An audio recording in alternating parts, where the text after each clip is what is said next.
I wonder. Okay, people have beaten Mario games without pressing left. People have beaten Kirby games without pressing jump. I combine them to beat Mario without jumping, but there's still one thing left. Is it possible to beat Kirby's epic yarn without pressing left?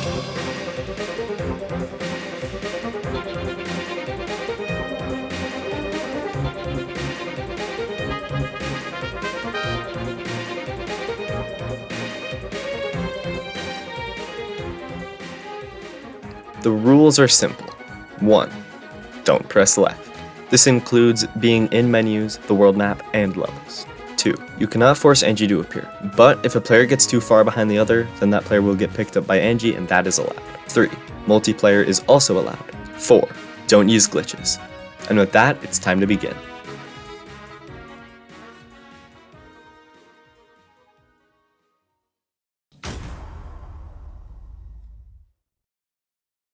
Immediately during the first cutscene, Kirby is shown going to the left. Oh no, challenge failed, boohoo. No. I didn't forcefully move Kirby to the left, so it's a-okay. But after the cutscene ends, we are barely able to enter the door to the first level, which I hope this isn't foreshadowing anything. As to be expected, the first level in any game is a tutorial that introduces the main mechanic of this game, rolling things up into balls and throwing them at people. Around halfway into the level we reach this, a fabric section. This is a problem since we have to jump left to reach that platform. Not a problem since I can just start over to instead jump from this platform and skip it. But it is time that we learn our very first way of going left. While this clip slowly plays out, it is important to talk about damage in this game. This is a very strange Kirby game since you can take damage, but instead of losing life, you lose beads, which are the currency in this game, but they aren't required to beat the game. The only main ways to take damage are from spikes, getting crushed, special instances, and most enemies. In front of us is a regular Waddle Dee. Waddle Dees cannot damage Kirby, but instead bounce him back. This means that the very first wave moving left achieved in this video is pretty much as bad as pressing the left button, getting bullied by enemies. Yeah, it's not that useful. So funny story, after the first level we meet Dom Wool and enter another cutscene, and with no choice we are forced to enter Kirby's pad. The problem is that after the cutscene ends we are alone in this empty room and the door is to the left. The only thing I can do is go right, which doesn't help, change the layout of the room, which while promising turns out to be useless, or quit the game, but that just puts us right back into Kirby's pad. So what did I do? Well, I brought in Prince Fluff and fumbled around with him and Kirby for a few minutes before calling it quits. But it can't be over yet, right? Why would I make a video just to get stopped before the game even begins? Well, that's because it's not over yet. I had to delete my save file and start over in 2-player mode because right at the end of the Kirby's pad cutscene, we are left with this if we are in 2-player mode. Kirby facing to the left with Prince Fluff perfectly on Kirby's left. This means I can grab Prince Fluff and yeet him to the door and barely reach the loading zone to leave the tutorial.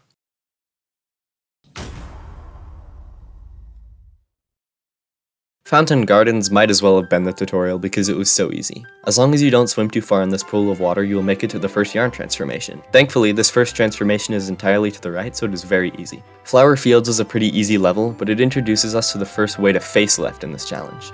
By swinging on those buttons and jumping off when you're moving left, you will face left. This can be pretty handy in some cases. And as long as you don't get stuck up here, you will reach the end with the UFO transformation and beat the level easily. Then there's another cutscene with Dom and that meant more struggling. Eventually I started spamming buttons and somehow Kirby faced left. I don't know how, but I wasn't pressing left since I have the left button bound to the complete other side of my keyboard. Rainbow Falls was even easier than Flower Fields, and it introduced the penguin transformation, which you can't even move left or right if you tried. Okay, Big Bean Vine was hard. It makes you go up, and that shouldn't be a problem because I can jump, but you also have to go left, which is really hard. While this sped up version of the level plays, I want to explain how I did it. Pretty much I just say as far left as possible, and if I needed to go left, I would steal a Waddle Dee's bow, then run into him until I was far enough left. This worked until the first section with the balloon Waddle Dees.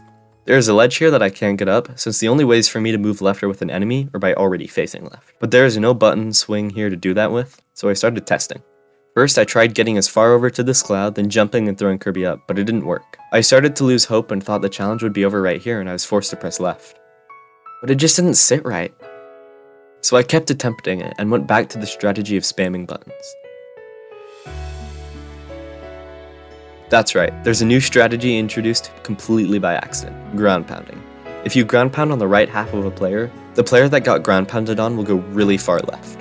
This even works while jumping, so not only can you get a lot of vertical distance, but also some horizontal distance. Thankfully, the rest of the level was easy, so that's a fabric section. Fabric sections are terrible, since you can't stand on other players, which means you can't ground pound.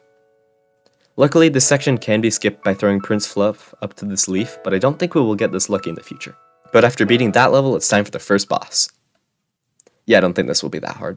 Pyramid Sands was really easy, and had another transformation section, but you transform into a dune buggy, and just like the penguin, you can't go left or right if you tried. Lava landing was going well, but then I accidentally went up here and spent a while trying to get down. Eventually, we have to go through one of these things, and you have to press right to go in. There's no other way to do it. Immediately after that, we were thrown into a room with lava rising, but it's impossible to die, so eventually you'll just make it to the end, even if you do literally nothing.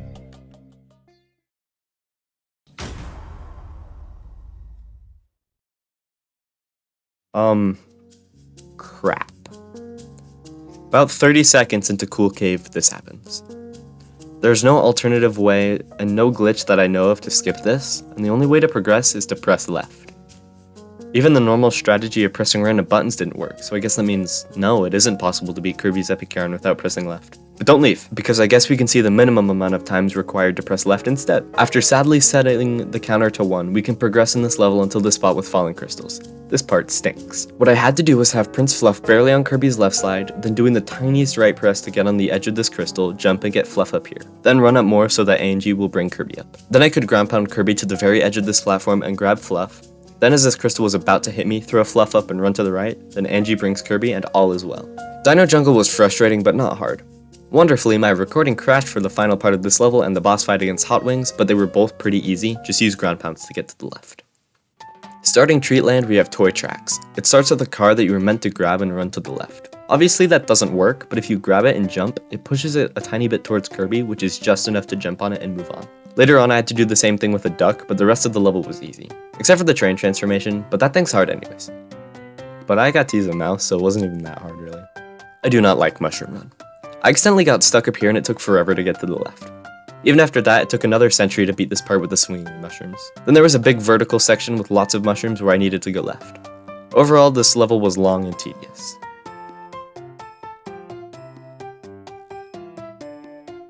Sweets Park starts very easy. All you have to do is some platforming on some spinning cookies and donuts. Just don't go too far on this donut since you won't be able to get back up easily. And with that, the rest of the level is easy.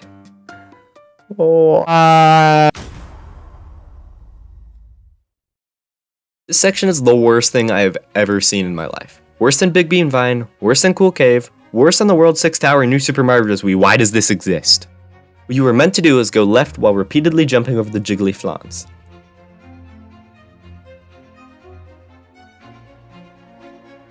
Do you see a problem? That's right, I can't go left. So let's break it down, starting with how I can go left. Well, getting bullied by an enemy is off the table for obvious reasons. I can't throw any players since no one is facing left, so the only option is ground pounding. The only bad thing about ground pounding is that it is slow. Even with good timing, it's not fast. But with no other option than pressing left, I knew what I had to do. I don't really think I need to explain much of what I did since I've already explained it. The only thing is the start and how to actually do the conveyor belt. With the start, I had to position Kirby at the very edge with Fluff barely on his right. Then I ground pounded with Fluff and grabbed him while Kirby was flying left, then throw Fluff up and move him barely to the right in order to send Kirby left again. Then maneuver Fluff to a hole in the ground so Angie sends him up to Kirby, then keep doing that until Kirby reaches the corner with the little beads.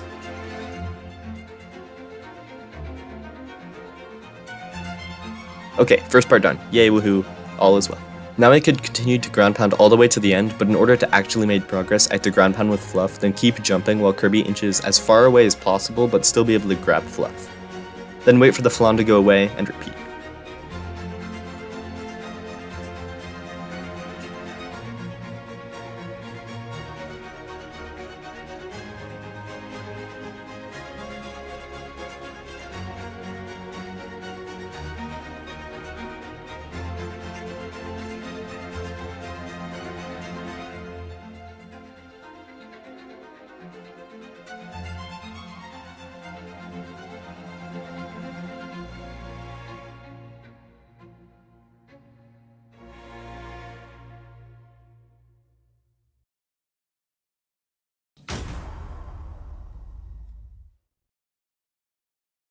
Melody Town was too easy. Squashini was too easy. I did manage to get the patch in this level though, which is pretty cool. Shockingly, Waterland is a water world, and there is no way to move left underwater that I know of. Luckily, this first level was easy. Once again, in Blub Blub Ocean, the entire level was to the right, with the only section that you could get stuck on right here, but it's not even necessary to go that way.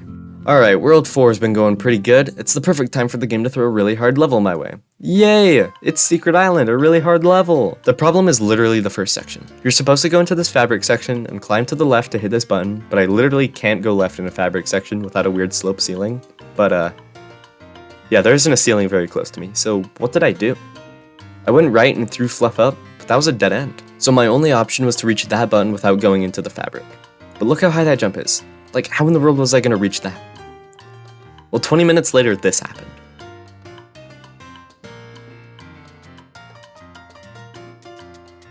How I did it was by letting this Waddle Dee see me so that it would jump at me. With that tiny bit of extra height along with the actual height of the Waddle Dee, I could jump and parachute over, then jump with Prince Fluff to do it. Then I could move on with the level until this part. All I had to do was ground pound, then run to the edge and grab Fluff. Not too hard, but certainly not too easy. Before even entering Deep Dive Deep, I went to the right to go down to the level, but I couldn't get to the left, so I actually had to ground pound above the surface all the way to the other side of the map to make sure I could enter the level. This level is the level with the giant stinky fishes chasing you, but luckily you only have to go right, up, and down. Never left. Just don't get stuck here.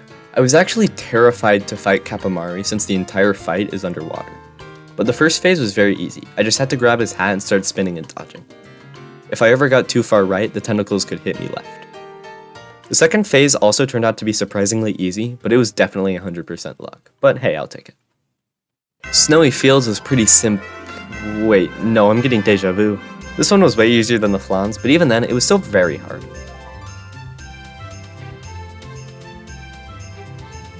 Cozy Cavern was quite possibly one of the easiest levels, since the entire challenge of the level is the mittens while the ceiling collapses, but when you die you automatically get sent further in the level instead of to the beginning.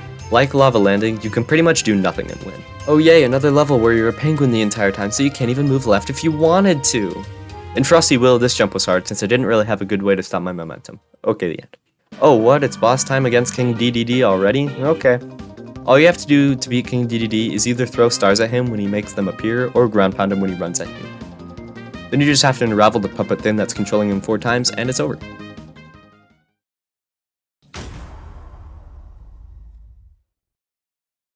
Future City starts with a ride on a speedy car or train thing. It's pretty much an auto-scroller, not hard at all. But then we get sent here. And here is a problem. There's a conveyor going right, but we need to go left. That's obviously a problem, just like every other conveyor belt in this game, so I tried and I tried. I used that button to get Kirby up top, but I instantly just fell off. I used the button to make Kirby face left and throw Prince Fluff up, but nothing worked. There was just no way to get both Kirby and Fluff up top, which meant I couldn't progress. So I decided to restart the level in single player mode, planning on pressing left once to make it up the conveyor. But as a last ditch effort, I decided to spawn Prince Fluff while Kirby was midair about to press left, and I did this.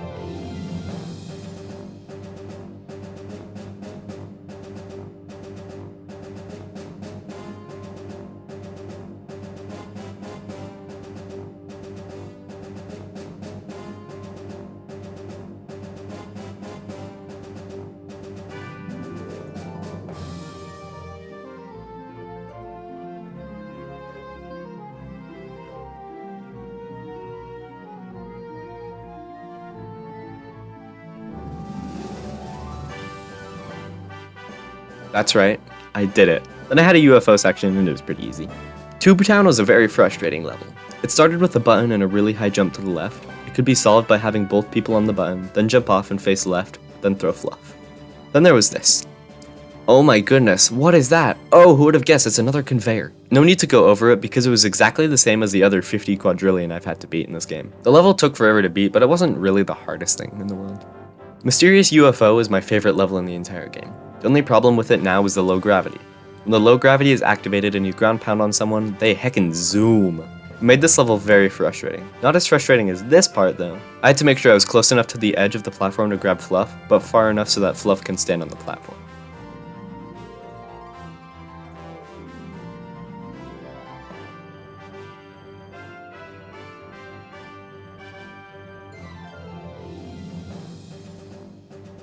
Stellar Way was easy. The only part that could have been hard was the rocket transformation, but you can just stand in one spot and win. Alright, I'm assuming that everybody that has played the Meta Knight fight in Kirby's Epic Yarn knows that it is really hard. Well, I'm sure it was to everybody's surprise that this level was really easy. Well, no harder than normal, just wait for the right moment and strike. And with that, we are already into the final world of the game.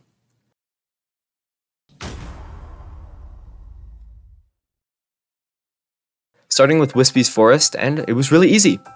There's another transformation into the mech, but it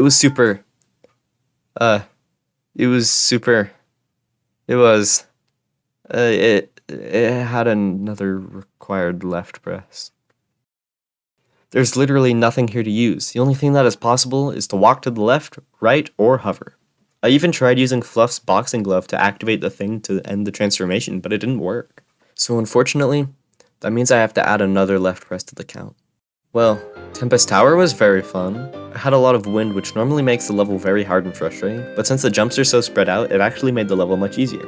Cloud Palace was entirely to the right, and the second half was a shoot-'em-up auto-scroller, so yeah, it was easy. Castle DDD is the final platforming level, and it was pretty tricky. Close to the end there was this zipper that I needed to unzip, but it had to go to the left, and that's a little difficult. What I was able to do was grab the zipper, then ground pound to go left, which did work. Then there were some cannons, but they didn't provide a okay, I guess they're hard. What I needed to do was get out of that cannon, then turn Kirby into a parachute and ground pound with Prince Fluff to reach the cannon.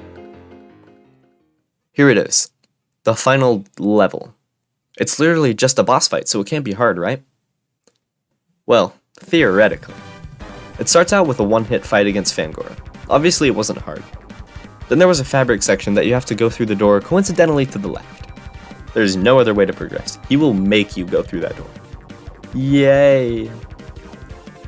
Okay, it wasn't actually that hard. All I had to do was beat Fangora, but then be at the left of the door to throw Fluff up to reach the door. Then there was a fight with Kapamari Phase 2, but luckily he decided to be exactly where I was. Rookie mistake. Then I had to hit Yin Yarn with some enemies, but I spent a long time beating the enemies instead since I forgot I had to hit him. But look at that clutch save by me. Then it was the final shoot 'em up against Yin Yarn Phase 2, but you can't press left, so it was easy. So while Kirby finally gets to rest in his hotel room, I can safely answer the question that, no, it is not possible to beat Kirby's Epic Yarn without pressing left. But there were only 2 times that the left button is required, so that's pretty neat. Anyways, have a great rest of your morning, afternoon, evening, or night, and see you in the next one. Goodbye!